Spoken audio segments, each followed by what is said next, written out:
નમસ્કાર દોસ્તો સ્વાગત છે એક સરસ મજાના નવા જ વિડીયો સાથે। દોસ્તો ઘણી બધી વાર આપણે ઘણા બધા લોકોને એવું કહેતા સાંભળ્યું જશે કે મને ગ્રહ નડે છે, મને મંગળ ગ્રહ નડે છે, મને શનિ નડે છે।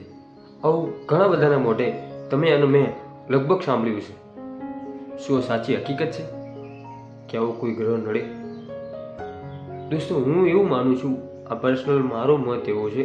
મને નથી ખબર તમે લોકો શું માનતા હશો, કે દુનિયા શું માનતી છે, કે આ સાચું હશે કે ખોટું, પણ મારો મત એક જ વસ્તુ સમજે છે કે ક્યારેય કોઈ દુનિયાના ગ્રહ નડતા નથી।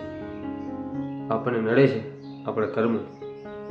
આપણે ભૂતકાળની અંદર જ્યારે જે કંઈ કાર્ય કર્યા છે, કોઈનું દિલ દુભાવ્યું છે, કોઈને ખોટી રીતે હેરાન કર્યા છે, કોઈની લાગણી સાથે ખિલવાડ કરી છે, દોસ્તો આપણને એ નડે છે। આપણને આપણા કરેલા કર્મો નડે છે। ગ્રહ આપણને શા માટે નડે? શું એવું છે તો ગ્રહ આપણને નડે? આપણે ગ્રહનું કંઈ બગાડ્યું છે કે ગ્રહે આપણું કંઈ બગાડ્યું છે? દુનિયાના કોઈ ગ્રહ કોઈને નડતા નથી।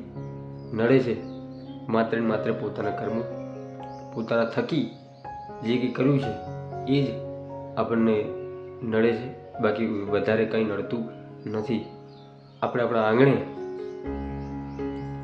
જ્યારે બાવળનું વૃક્ષ રોપીએ છીએ ત્યારે આપણને કાંટા જ મળે છે, અને જ્યારે આપણે આંબો વાવીએ છીએ તો આપણને કેરી મળે છે।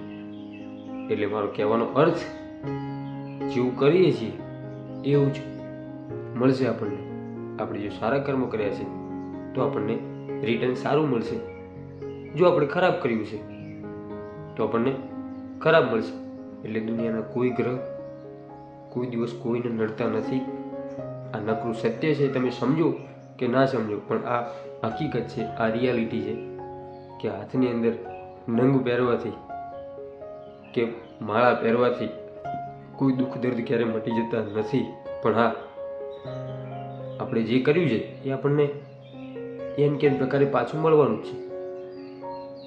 તો સાચી હકીકત તો એ છે કે સારા કર્મો કરીએ, ખૂબ પ્રેમથી, ખૂબ હળીમળી અને રહીએ, પોતાનું જીવન સારી રીતે જીવીએ, સારા કર્મો કરીએ અને એ કર્મો થકી ફળ સારું મેળવીએ। બસ એવી જ આશા સાથે આજના હું વિડીયોને અહીંયા વિરામ આપું છું। દોસ્તો વિડીયો જો ગમ્યો હોય તો વિડીયોને લાઈક ચોક્કસથી કરજો, અને આવા જ બીજા સરસ મજાના વિડીયો જોવા માટે આપણી યુટ્યુબ ચેનલ હું અને મારી વાતોને સબસ્ક્રાઈબ ચોક્કસથી કરજો। દોસ્તો ફરીથી મળીશું એક નવા વિડીયો સાથે, એક નવી જ એનર્જી સાથે। ત્યાં સુધી દરેક દોસ્તો, દરેક મિત્રને મારા જય સીતારામ।